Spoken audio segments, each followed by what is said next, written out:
Major Spoilers podcast covers news, reviews, and of course, spoilers, and goes into details about the topics discussed. So if you haven't read, listened, or watched the items we talk about, you might want to come back later. I'm Matthew.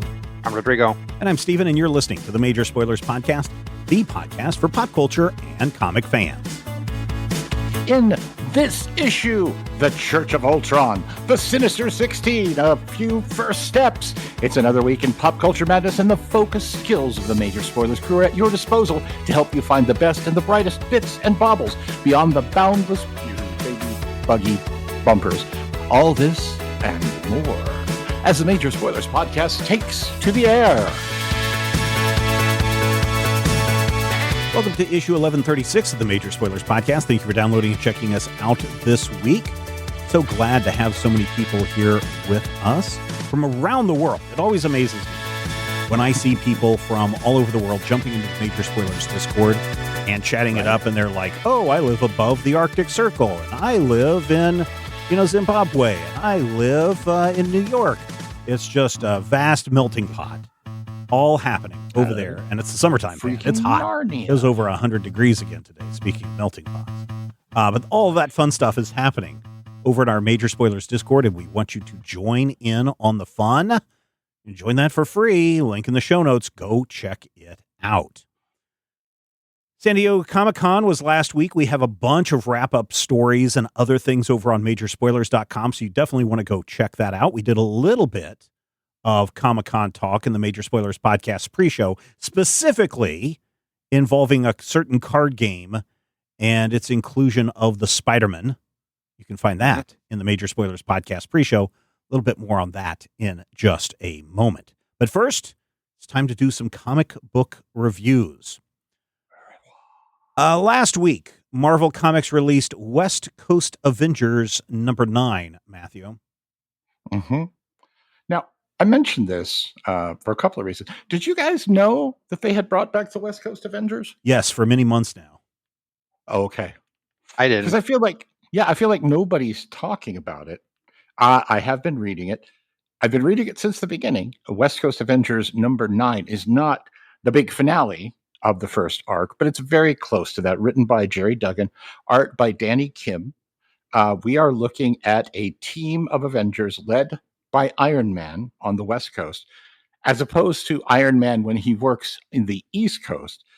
He's wearing his Silver Centurion armor when he's on the West Coast because he likes to, brand things. And honestly, that's just the best thing in the world for me because that's the coolest armor he's ever had. If you disagree, I apologize, you're wrong. But this particular team features Spider-Woman, Firestar, Wonder Man. You're like, oh, Wonder Man. Hey, that's kind of cool. It features War Machine and Iron Man. And, of course, the team's key member, Ultron. Right. Ultron. The Vision's dad, Ultron. And it is kind of the central core of this first arc that one Ultron is a member of the West Coast Avengers. Another iteration of Ultron has actually started a church of happyology called the Church of Ultron, where people are given cybernetic parts, especially people who may have, limb differences or injuries. And so the cybernetic parts kind of bring them all together into this weird mechanical churchy thing. And I mean, that's creepy, but also interesting. But unfortunately, Ultron is a creature of extremes. And since he's a robot, there's a lot of him. And an evil Ultron has returned from space, and they call him Ultron the Scorched because he flew through the sun. And so Ultron the Scorched has come to assemble all of the other Ultrons and eat them and coalesce them into his giant freaky body. And he is also absorbing all of the members of the Church of Ultron. So you've got 6 Avengers. I guess there is also Blue Bolt, who used to be a supervillain called Killer Watt, which I'd like to make a short PSA to comic book creators out there. Stop trying to make Killer Watt a thing. It wasn't cool in 1966. It wasn't cool in 1991. It's a terrible name. Now back to my story. Okay, so Blue Bolt / Killer Watt is a villain trying to make good, which is an Avengers staple. Most of the Avengers at one point or another have been evil, with the exception of maybe Iron Man himself, who has managed to be awful and venal and selfish and still somehow be a hero. And that's what we call protagonist problems. But in this issue, they managed to finally unite the team. They get everybody on the same page. Wonder Man is finally saying, okay, I get it. I've been a pacifist, but this is a point where we have to fight. Firestar, who has been in detox because she has become an alcoholic in this run, and Iron Man has become her sponsor, is trying to get her stuff together. She comes out, and of course, she's having an affair with Blue Bolt, and Spider-Woman is just sort of all over the place being the utility player. And I'm not sure why, honestly, War Machine is in this book, because he doesn't do a whole lot, but he's fun. He's a cool guy. And as the issue comes to an end, they all unite, and they're going to fight Ultron. And then Ultron rips Iron Man in half, to be continued. Nice. So, yeah, that's one of those moments where, wow, what an amazing, freaky, what's going to happen next moment.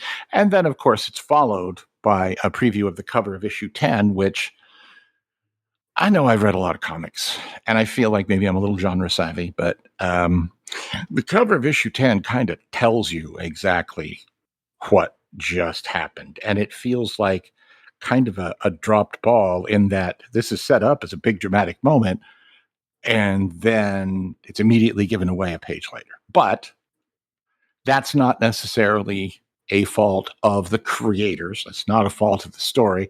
That's really a fault of Marvel editorial and production teams. So, can I say that it affects my appreciation of the book? Yeah, but it's still a good book.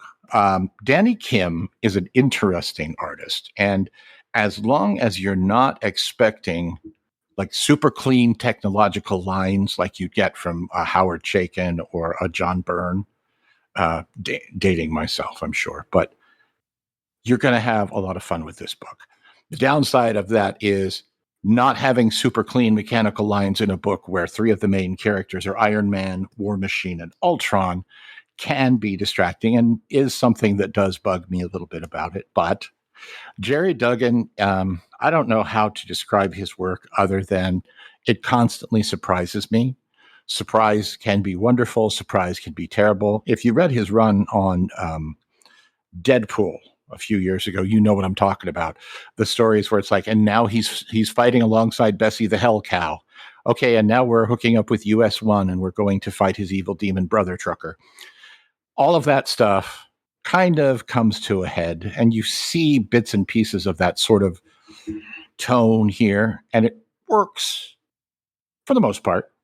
I feel like 3.5 slices of meatloaf for West Coast Avengers #9, partly because, I don't know that everybody knows they have a West Coast Avengers book.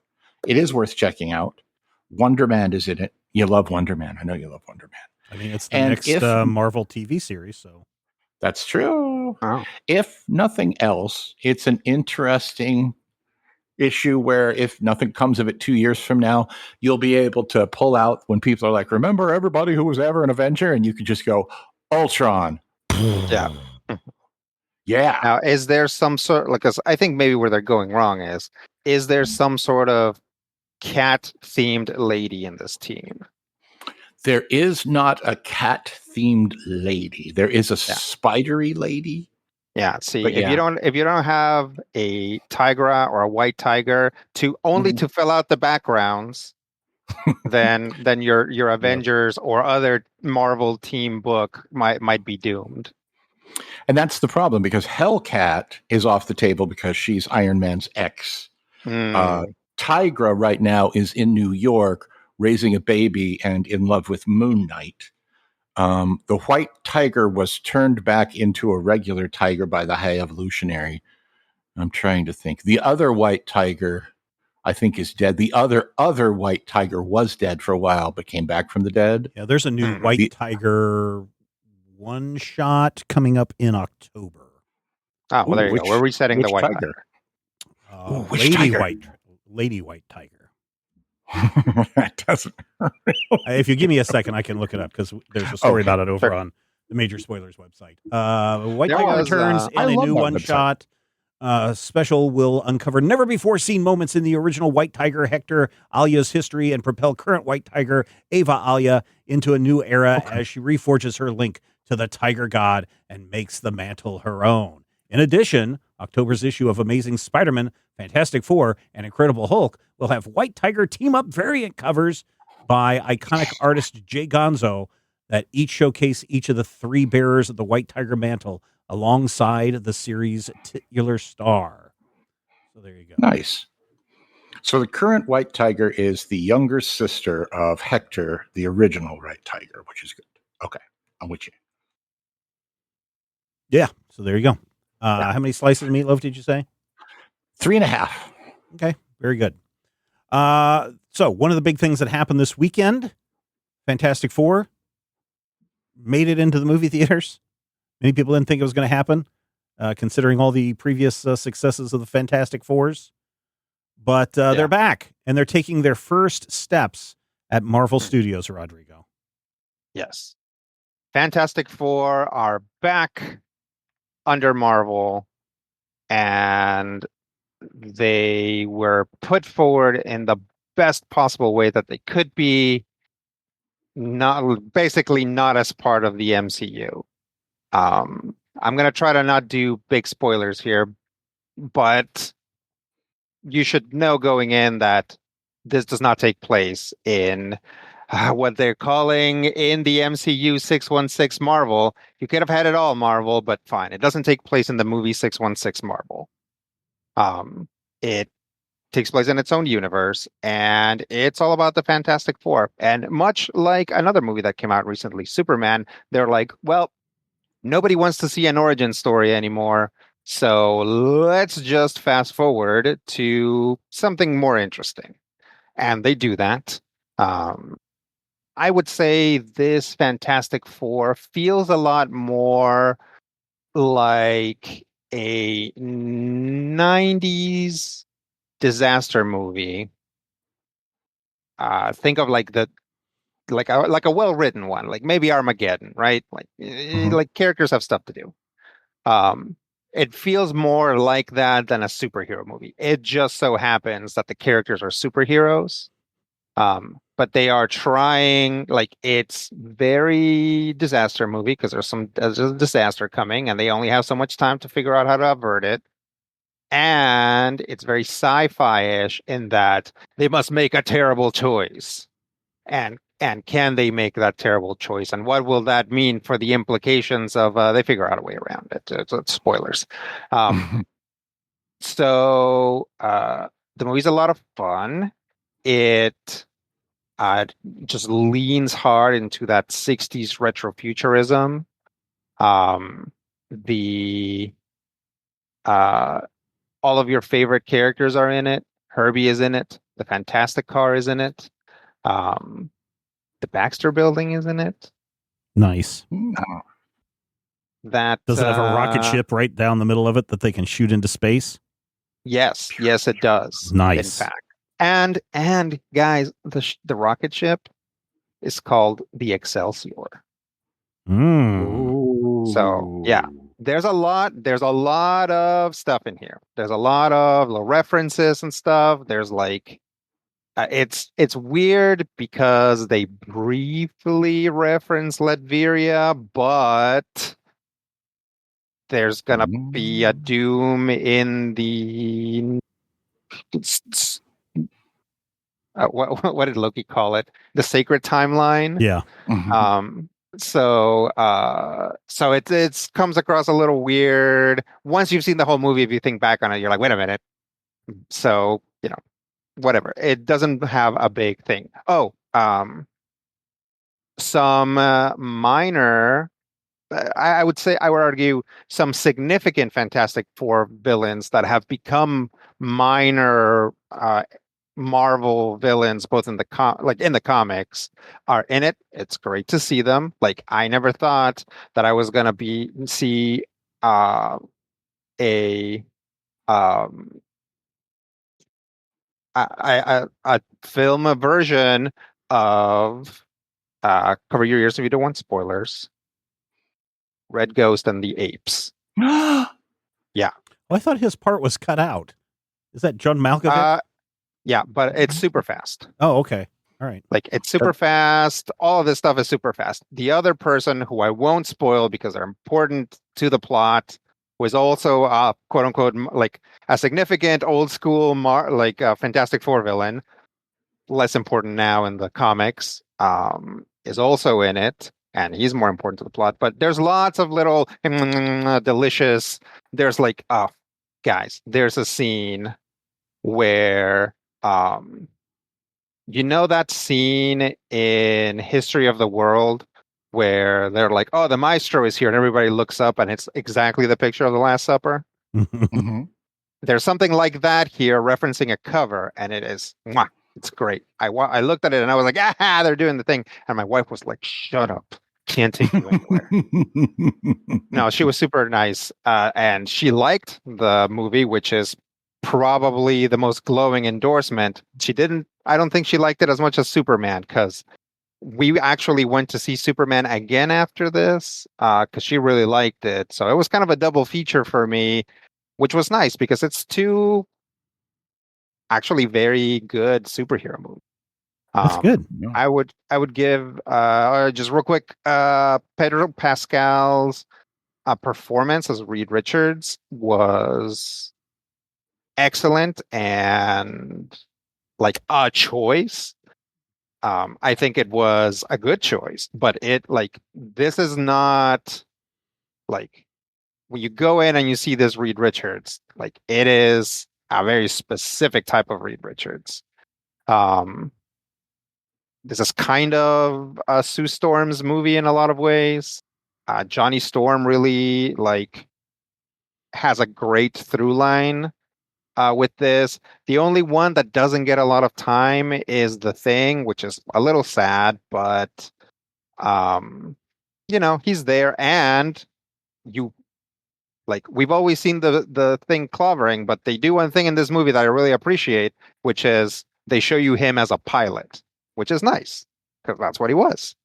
Yeah. So anyway, trust me, these are very minor spoilers. It's not gonna be a big thing, but it was very enjoyable.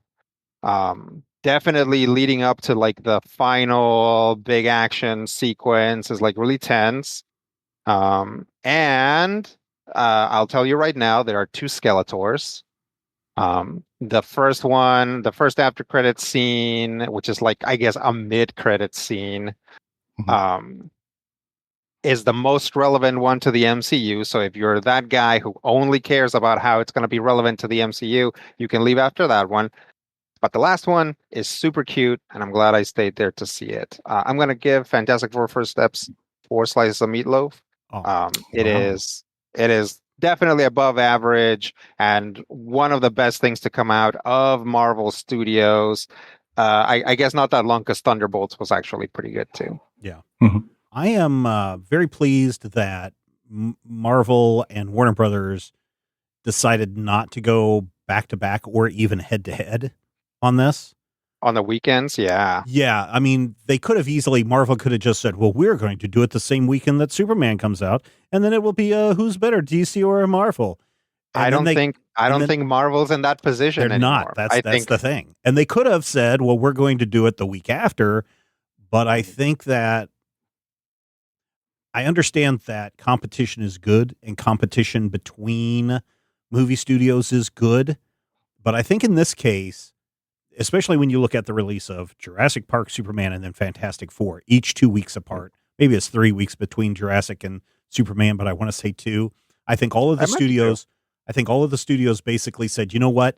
There's room for all of us to make some money. And right now we all need to make some money, and the movie theaters need to make some money. And if we bunch each other up and try to be right on top of each other, we're all going to lose.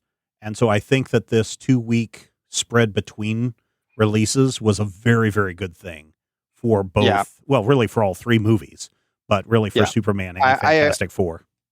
I agree, but I feel like it's less altruistic than that. No, I'm sure it is. Nobody neither one, like none of these three movies had their respective executives confident enough that they could go head to head with the other ones. So they were like, let's spread them out.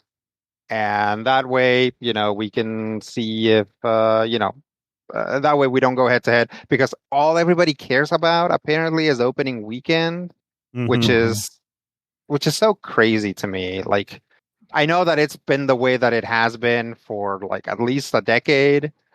But I'm like, why, why do that? Like, if you're a studio, why push that narrative? Because so many movies, like for example, Sinners, like pick up speed after they have an opening weekend. We kind of talked about this last week on the Major Spoilers podcast about how long should a movie stay in the theater before it goes elsewhere. And I'm still fine with a 10-week run or longer if it needs to be. Do your 10-week run at your theaters as you move from your prestige theater down to your dollar theater and then off to wherever you need to go. But like movies like Black Panther, that movie was in theaters for a year. It was already out on digital and it was still making money in the box office. We did go see Elio right before they took it off of theaters. Surprise, third movie review. It's pretty cute. But that one's one that they was streaming. I think that one only was in the theater for like a week or two at most. They buried that movie. We had to find a theater that was still playing it. Yeah, because Disney did not promote it at all. It was in my feed because they're like, because they're like a Latino kid who loves aliens. Like the algorithm does know me; it knows where I live, so it's like, here you go.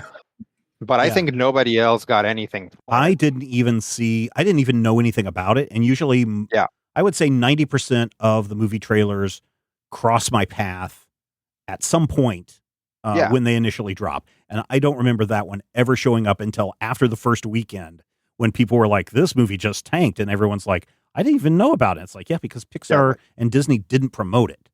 Yeah. That 10-week or the has to make the money in the first, that went back easily more than a decade, probably like 20 years ago when it was, every studio was putting out multiple major blockbusters over the summer. And if you remember, like Marvel was doing 4 movies a year with, one at the beginning of the summer, one at the end of summer, one at the like February or whatever, and then one towards the end of the year. And so if you've got that, you've got Jurassic Parks, you've got your Snyderverse, you've got whatever else is coming up, and all of those things are being packed in together. It did become people are going to lose interest if it is Superman one week, Fantastic Four the next week, Jurassic Park the week after that, Elio, what is it? Elio? Isn't that it? What its name is? Elio. Oh, yeah. Elio. The next week, and then you have, something else coming out. You have the new Hunt for Red October remake or whatever's coming out, the Missing Bus or the Vanishing Bus or whatever that movie is coming out, Hyde coming out. If you had all of those movies one right after the other, well, that's a lot of stuff for people to see. And so people are very much going to be look bird kind of situation. And you're not going to have that longevity of the movie in the box office.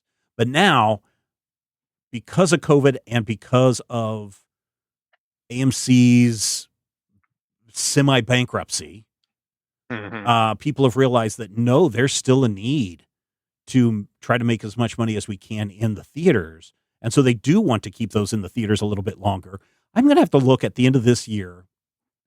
I'm going to have to go back and look and see how many movies were released in 2025 compared to the last 2 years and then pre-COVID movies. How many movies were released in theaters? I'm going to bet that there's fewer movies released in theaters right now than ever. And part of that has to do with the strike as well.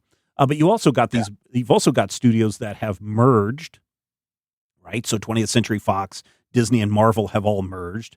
Right, they're not competing with each other. They're not competing spacing out their movies. Yeah, so it's like, well, if Disney was going to say, well, we were going to release 10 a year, and Fox was going to release 10 a year, and Marvel was going to release 10 a year, now all three of those studios combined, all they have to do is release 10 movies a year.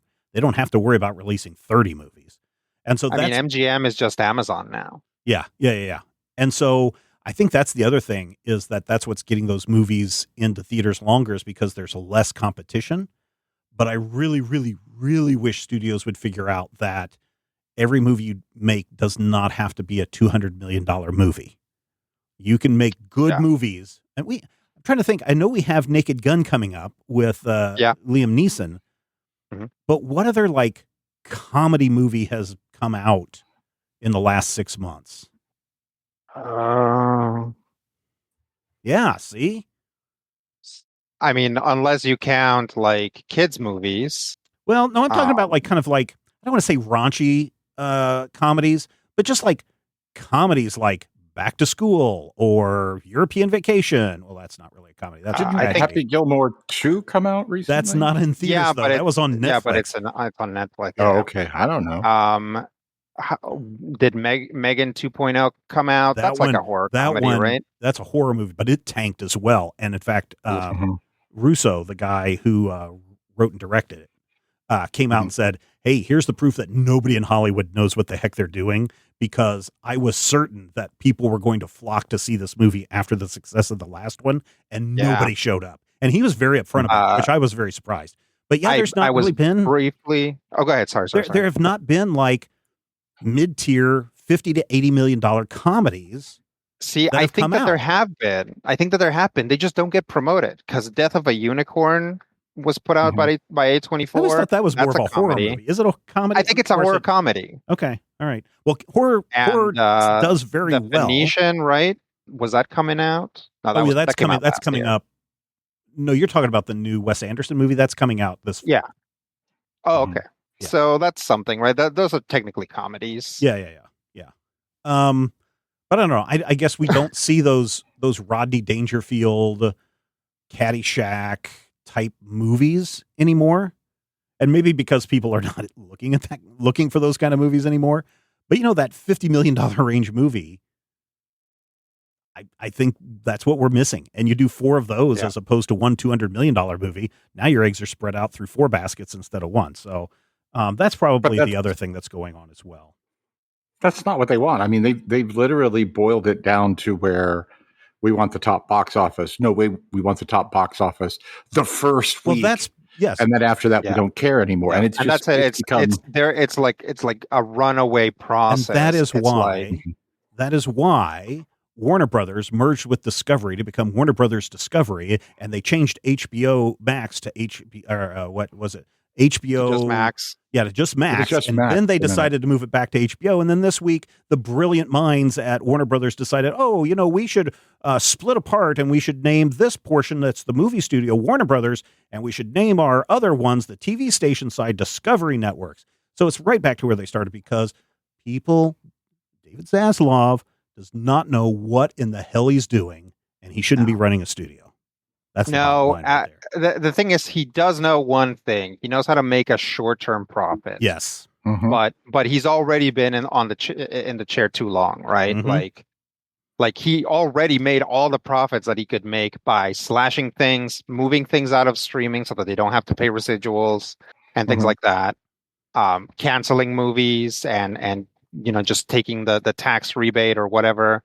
But now it's been long enough that actually all of these really, in the long run, terrible decisions are starting to have those consequences. Well, but everyone, he's the one that's going to get the pay raise again next year by renaming it HBO absolutely. And renaming it Warner Brothers. So, but that's the problem. They are really still kind of hyped in on this old way of thinking of, we have to make all of this money in a single weekend.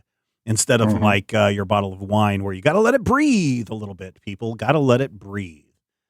Well, they don't care about that. That's a quality issue. That's nobody's business. Just no. If they could make more money if they were not concerned about if they were concerned about profits beyond the first week. Yeah, they got to let it breathe. They got to let those movies stick around in theaters a little bit longer. They can't just declare something is dead after the first 2 days of release. What are you laughing at? I cannot, in good conscience, have a discussion about film profits, because it just leads to miscommunication and fights. But I feel like what you're saying is what I've been trying to say for a couple of years. But in any case, I definitely agree with you. I don't think Stephen was disagreeing with you about that specifically. Oh, no. No. I'm saying you mean like on the internet it leads to fights. No, I mean he and I have fought about it. Okay, all right, okay. Yeah. No, because But there's Megan different 2.0 ways is a terrible movie, by the way, too. Okay. I didn't see it, so I can't tell you. But I saw it for free. I was like, hey, it's free. Let's watch it. I just like I feel bad. I don't get out to the theaters very much, and like this summer has been an outlier.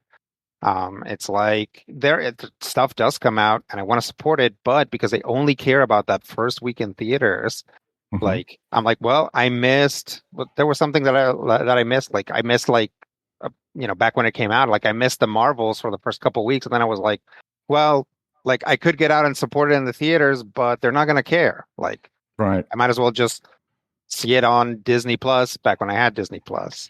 Wasn't there just a Tyler Perry movie? there's always a Tyler could've Perry movie.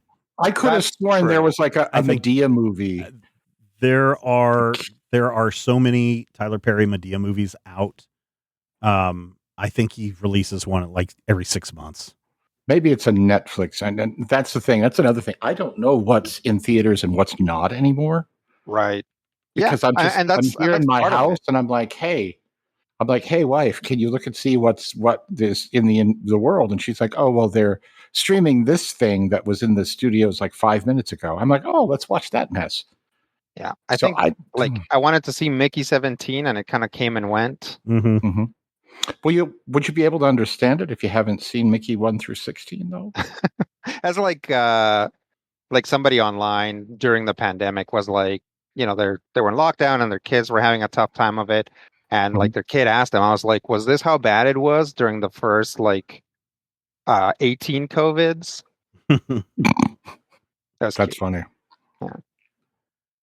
Tyler Perry releases 1 to 2 movies per year, sometimes more. As far as the Medea movies go, Tyler Perry, A Medea Homecoming was in 2022. Maxine's Baby, the Tyler Perry story in 2023, and Medea's Destination Wedding scheduled for sometime this year. Okay. But he also That's has a multi-year deal with Netflix, so that does not mean that it's that. and he is Tyler Perry movies are going to cranking the out theater. content. He's cranking out content on BET too. Yeah. Yes. Yeah.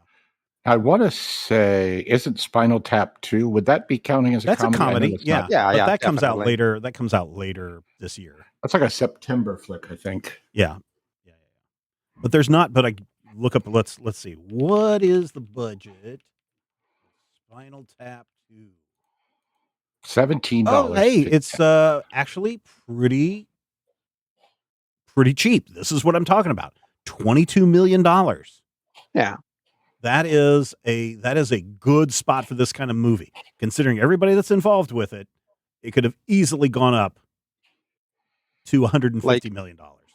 Especially now where you can take a movie that has, less of a wide appeal and just spot deliver these trailers to exactly the freaks who want to see it. It's very surprising that studios aren't just doing that they're not putting out smaller movies that cost them less and just really focusing down the algorithm to be like, get this to only the people that have seen the first one. And also only the people who reference the first one without ever seeing it. That's amazing. $22 million for Christopher Guest, Rob Reiner, Michael McKean, Harry Shearer, Paul McCartney, Elton John, Fran Drescher, and more.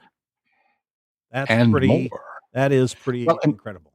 Harry's like 81. I want to say that Lenny is 75, and Lord Baron Hayden Guest is like 77 or 78, something like that. Do you know he's an actual baron? Doesn't like a British nothing to do with has nothing to do with how much money they make. But that may account for how much money he would ask for. Like he's literal monarchy. He could go in there and he'd be like, I would like 54 billion pounds. And then you're like, well, we can't make the movie without Nigel. How will we turn it up to 11? Yeah. That's why I'm surprised that it's so low. Because a lot of these actors can all command prices higher than $1 million. It's love of the game. If that's truly the case, then yes, that's great. I think that's why you can get the A24 movies coming in at a lower price, at a lower budget. And you can get, I don't know what the Coen's last movie was, but people flock to that. Same way with what we were just talking about in the pre-show with Amsterdam, where you've got 1 million people in that movie, all famous actors. And you can tell that it didn't make money, but you can tell that it was something that people were very interested in for the story-wise and for the acting, not necessarily for the payday, which you normally see in these big blockbuster movies that come out during the summer, like Fantastic Four, First Steps, Superman, and Jurassic Park. All right, let's get back to some reviews. Spider-Man versus the Sinister 16, #1, out this week from Marvel Comics. This is your chance to get in on the ground floor of this, ladies and gentlemen. Spider-Man, Peter Parker, in case you didn't know, spoiler alert. Peter Parker and Mary Jane just want a night out. So Peter has used some emails that came to the wrong address and took Tony Stark's invitation to go to a new fancy restaurant, or to a fancy restaurant that has a waiting list that's years long. And so he figures he and MJ are going to have a nice romantic evening, and then Thor and She-Hulk show up. But they're not on a date. They're just there to have some food.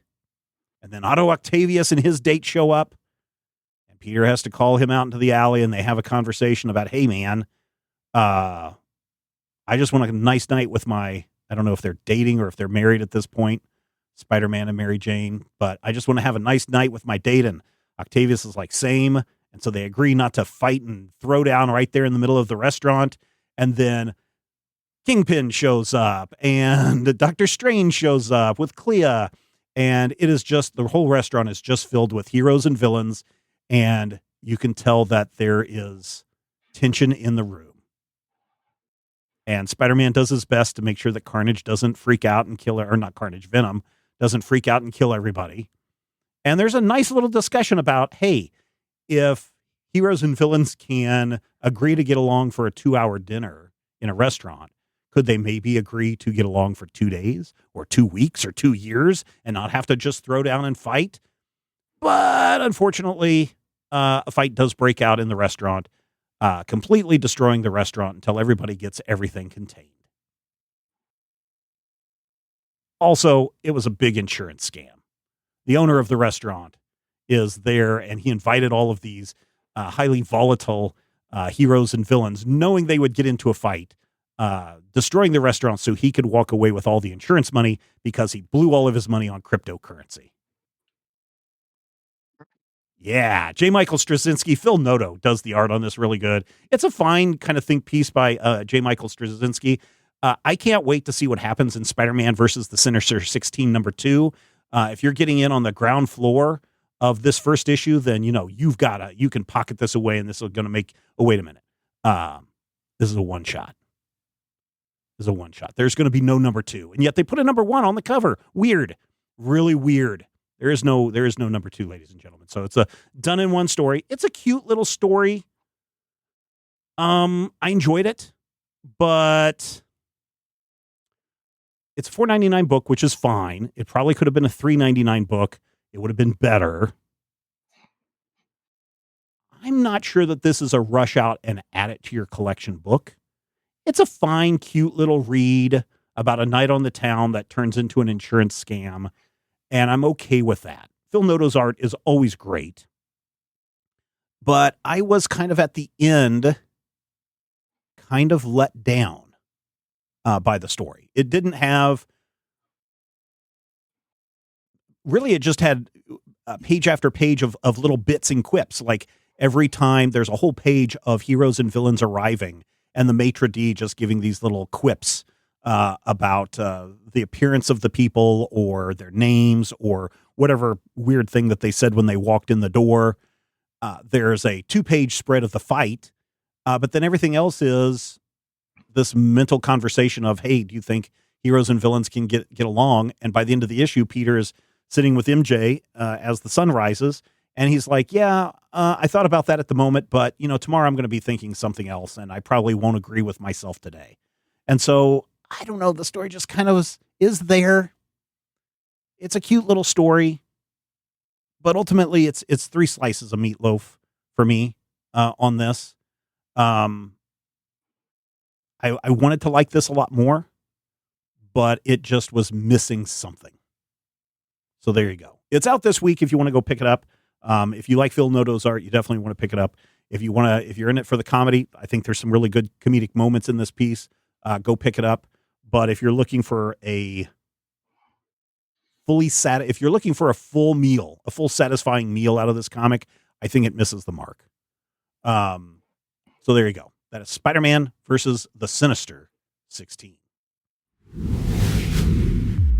Thanks to everybody who supports the shows and all the shows in the Major Spoilers Podcast Network. This week, we are sending our thanks out to, and I'm going to destroy this. What is it? Benoit Levesque, who is our newest patron. If I've butchered your name, well, that's my fault, not yours.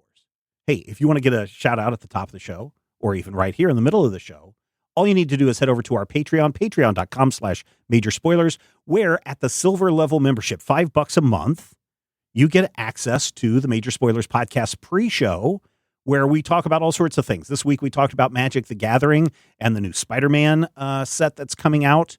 We talked about a new Radiant Black card game that I have in my possession that comes out in October, but people will get to see in this weekend at Gen Con, plus a whole lot more. We talked a little bit about movies over there as well. You can get that bonus episode for $5 a month. And if you join today, if you join right now, guess what happens, Matthew? I bet you get a certain percentage for free.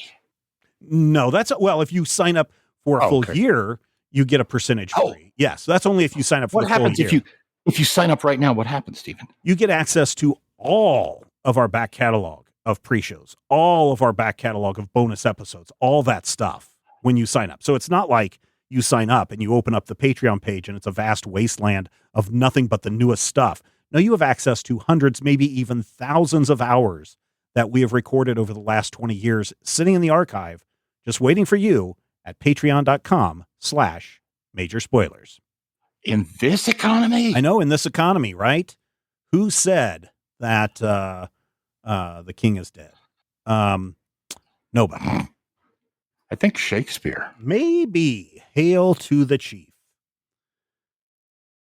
Next Men, Volume 1 is the book that we're looking at this week from John Byrne, writer, artist on this. Mm-hmm. This was originally published by Dark Horse Comics, though. If you go pick it up now, I believe it's IDW Publishing, who has all the back catalog of the Next Men. Mm-hmm. We're getting in on the ground floor of the Next Men right here. Yep. Next Men came back from IDW in like their second incarnation. Well, I know if you try to go pick up this volume now, it's under the IDW imprint instead of the Dark Horse imprint. So, also, it's recolored, repackaged. Was it black and white the first time? No, but it was 1992 coloring, and there was some stuff that didn't age well. You know, well, the books of the era had some coloring issues. I will say that beyond the coloring, this book may not age well because the very first chapter of this volume is actually a book that came out later and was later packaged into this, where it's actually giving you more background on how the Next Men project came about, who this senator is and the scientists and everything. And it's definitely eugenics based. So if you're somebody that's like, yes. I hate racism and I hate the idea of eugenics and sterilization and all of that stuff, then this first chapter is going to be really hard to get through. I read this first chapter and I was like, oof, is this how the rest of the book goes? Fortunately, yes, no. It is. It actually gets worse in volumes after this. Well, I'm saying in this particular volume. If it gets worse in issues after this, I was very concerned after reading that first chapter. Fortunately, this first volume, the remainder of the issues do not get that bad. When Tony shows up at the racist enclave, and I thought that was in the Zero issue. Yeah. Well, and there's some unpleasantness towards her as she is a woman of color, and it gets worse. Oh, sure. Worse. Yeah. I was trying to remember if they N-worded her, and I don't think they did it. But in the Zero issue, that is thrown around.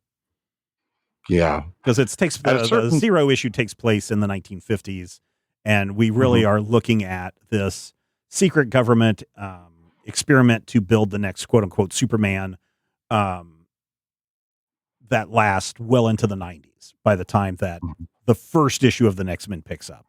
And in this first issue, we have the government finding out about this program and wanting to investigate. So they send a woman to go in and check this out, and she's immediately attacked. And we find the Next Men have been put into a matrix to grow and live, and now they are out, and they all have superpowers or mutated powers, and they're trying to find their way in this crazy world, much like kids of the 90s were doing at the time. And then they meet a frog alien man. Like you do. Yeah. And then He's they blow a actually- bunch of stuff up. The frog alien man is maybe not an alien at all. No, he's one of the them. experiments and that's the weird thing. It's like we take these kids off their life support and we think that they die instantly, but it's like, oh, it's like that movie Push that I love so much, where they inject the heroine with the formula and they think she dies, but like 10 seconds later she comes back to life and she's activated. That's kind of what's happening with the Next Men. You disconnect them, you think they die, but then they activate. Yeah. Well, and they are sort of dead, but they're not really. There's a whole thing. Yes, but I remember loving this series when it came out, and it was very kind of cutting edge, awesome wackiness for 1992-93. And recently, here and also other places, I've been revisiting it, and it has not aged as well as I had hoped. And I'm not entirely doesn't, sure. I don't think. Well, and a lot of comics of this era have in a different way, but this one, I guess there's kind of a feeling to me that Senator Hilltop, who is the schmuck behind this whole thing, and the racist and the sleazeball and the bad person, but he never comes across as entirely like this is a horrible person doing horrible things for me in the story. It honestly feels like he is so tied into his I'm the hero of my own villain story that the story kind of helps him along with that. And Well, I don't know. So it's interesting. First off, I didn't realize that this started with a prequel comic until I was done with the whole book, and I was just like, well, this beginning is like so slow. And also, why do they keep introducing characters and being like, haha, here's this character if we already know it? Like, it took me a while to get. Yeah, But, same. I think the thing that feels weird about Next Men is that all of these things that are happening and all of these sort of issues that it is quote unquote dealing with are all in the service of giving you like a super radical superhero team, right? So it's like, okay, well, this is about eugenics, and it's like, yes, which is bad, except in this case where they worked, right?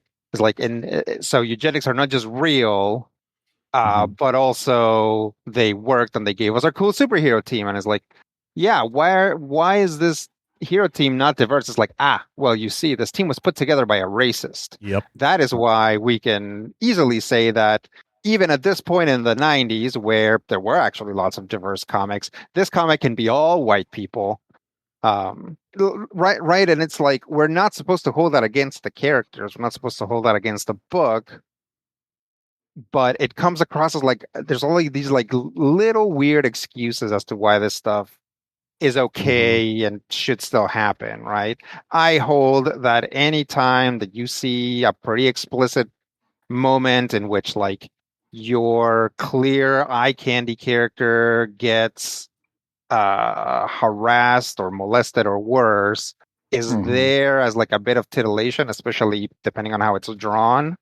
And so there's like all of these little moments and vignettes that I think well, maybe not all of us, but most of us have kind of moved past and now recognized as either problematic or maybe a little cliched, or the old way in which this sort of thing was done, but now we do things a little differently because, comics have moved on, stories have moved on. So This definitely it's like definitely a product of its time in, good ways and bad. this book, as I continually read it, reminded me that the biggest problem with this book is it is Born Sexy Yesterday, is the entirety of the book. And I kept thinking at the end of what's the movie where you got the crystal in your hand and Carousel and Logan's Run? Logan's Run. At the end of Logan's Run where all the young'uns come out from underground and they meet this old man and they're like, "Old man, tell us about this world and everything that's in there. We don't understand it." That's what this reminded me of. Born Sexy Yesterday and Logan's Run. It is. Yeah, there's a lot going on there because they don't know things except that they do because they've had like heuristic training or whatever, right? Mm-hmm. So some stuff they do know and some stuff they don't know, and it kind of makes sense that they know stuff they would need to have as like basically assassins, like, which is kind of what they're being created to be, or maybe assassins and bodyguards. But here's the thing.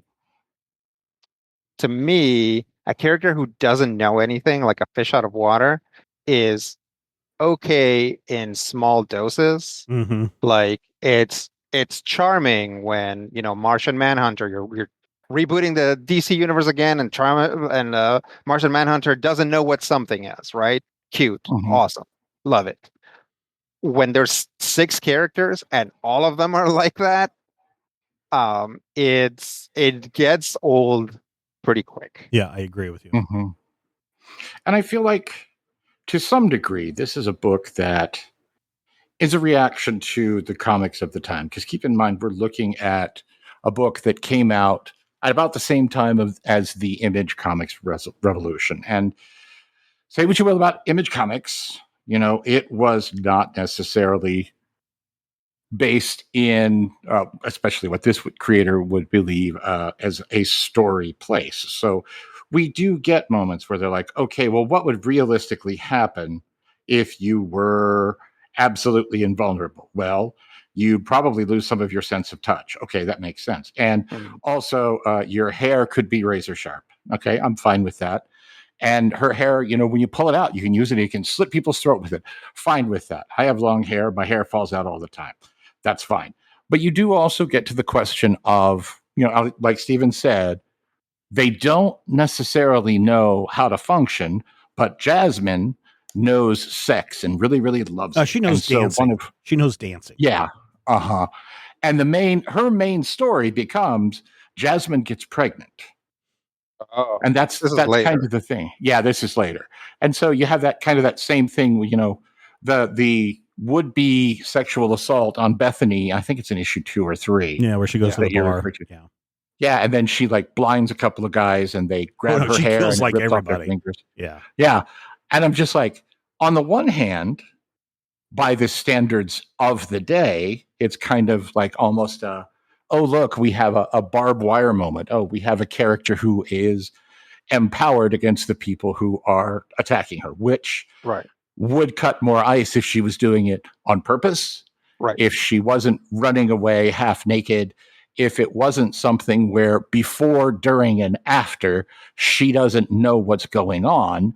And it just, it kind of, it feels like we're dealing with a whole lot of adult tropes in the sense of these are, dark moments that would happen in reality, or these are things that if you had naturally occurring superpowers, this is where your grim, dark brain would take it, sort of that Watchmen experience. But it's not really in the service of a story that supports it.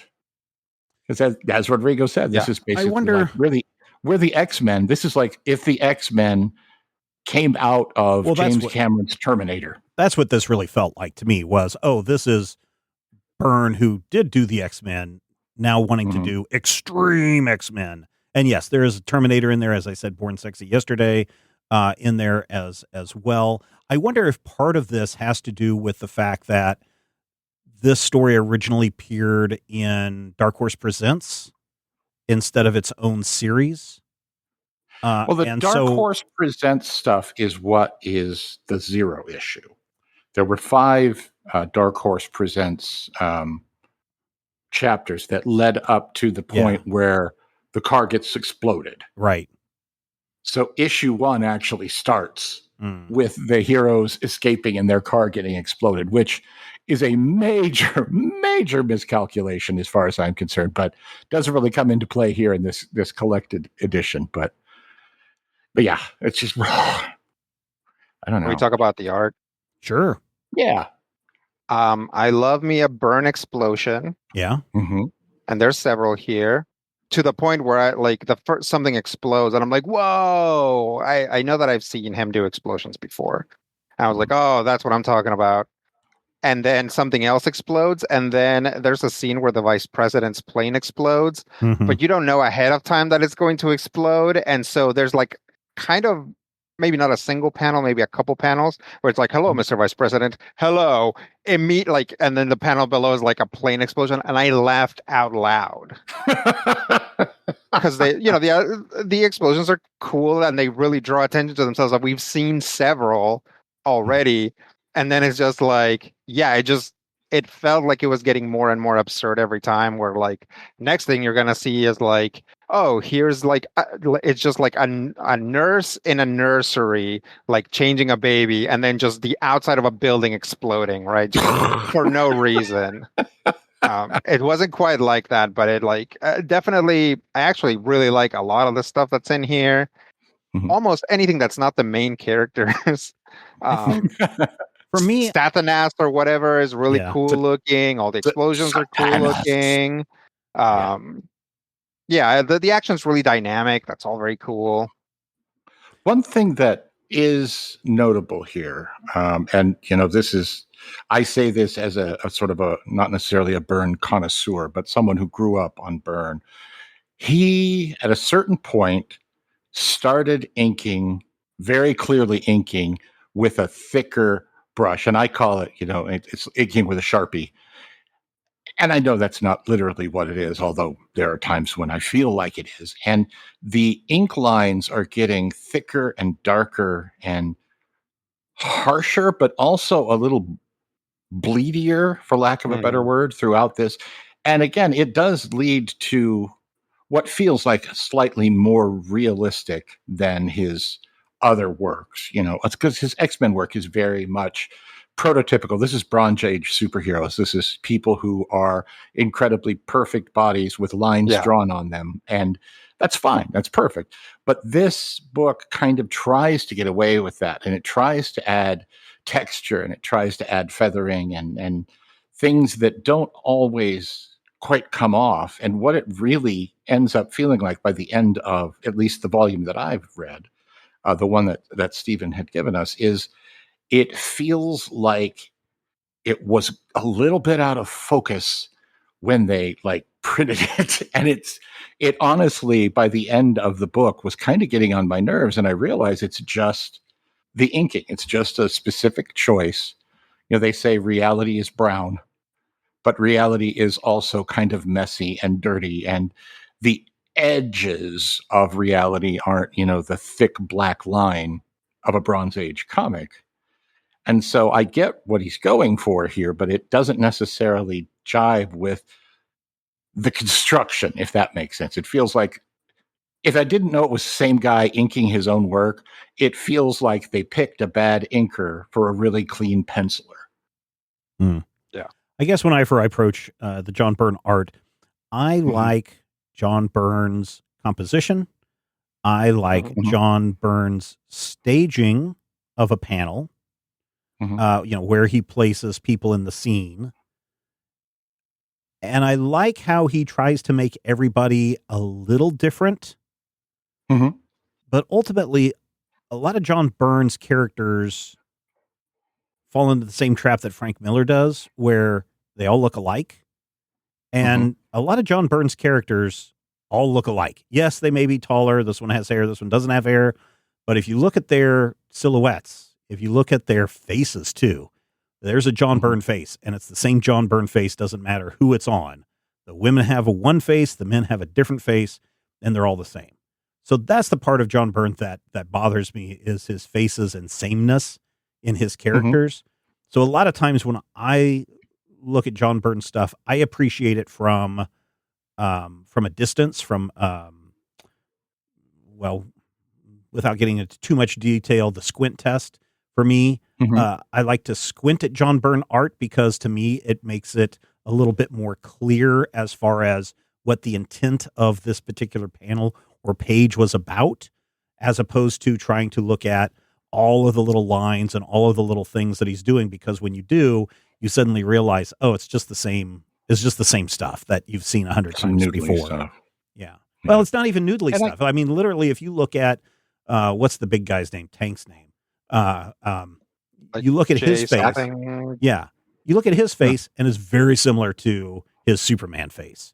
If you look at, Nathan, one of the women's faces. And then what's the one that he did where it was the super sexy lady, also a born sexy Babe. If you go look at his Babe comic, it's the exact same thing. And so, you're right, Rodrigo. The explosions are cool. You're right, Matthew, that it's cool in the dynamics that Byrne brings to this. But for me, a lot of times it's same, which again, not that big of a deal, but I appreciate him from a 1,000-foot view as opposed to 6-inch view.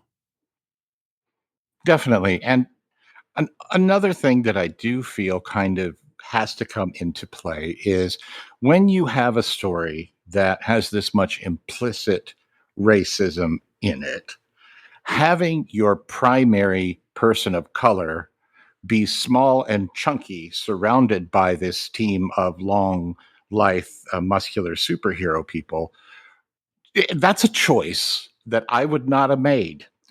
And then as we go along through the story and we run into characters, we have someone who may be the president. Spoilers, he's going to be the president. But you have all of these characters, and there are almost no other characters who are Black, characters who are Latinx, characters who are anything other than, basically your standard Texas Caucasian people. And while, again, that's a choice, I feel like putting Tony in this story the way they did kind of undermines her placement. She's supposed to be the spoiler to the big racist plan. They're like, oh, and this bastard from the government is going to come in. And she's like, no, it's the bitch from the government. And I'm like, okay, fine. That's a nice line. But then again, she immediately gets her face kicked in, and it feels unpleasant. It feels like they're trying to say, look how stupid these people are for saying, X, Y, Z. But then the art and the story kind of put it to the point where you're like, what are you trying to say? What are you trying to tell me here, John Byrne? Are you trying to tell me that they're wrong? Because you're not actually doing that within the narrative. And it's kind of bugging me by the end of this book. I don't know. I loved this comic in the 90s. I was so young. It's okay to have loved stuff. I mean, the nice thing about comic books, and you can still like this today. I think that when the Frankenstein monster, in this case, the Next Men, turn against their racist creators, I think that says something that's going on right there. And and it's okay to like this book today. If you like Matthew, no one's going to judge you and say, "Oh, look at Matthew, there he goes again with his racist comic book love." No one's sitting down and sitting there. So, but but also at the same time, people's tastes change, and that's fine too. And there's nothing wrong with you liking something back then and maybe not liking it today. This book for me is just okay. I think Next Men, outside of Byrne's DC and Marvel stuff, this is probably the thing that I think most people would know attached to John Byrne. But for me, it was just like, for bottom line for me, is it's fine in this volume. Take it or leave it. go borrow it from the library. To me, this is not something that you have to own or that you need to rush right out and buy. It's something that if you see it at the library and you want to pick it up and you want to read it, it's fine. I've seen worse stuff and I've seen better stuff. This is middle of the road for me. Matthew, what say you? It's a microcosm of 1992 comics, and that's a good thing and a bad thing.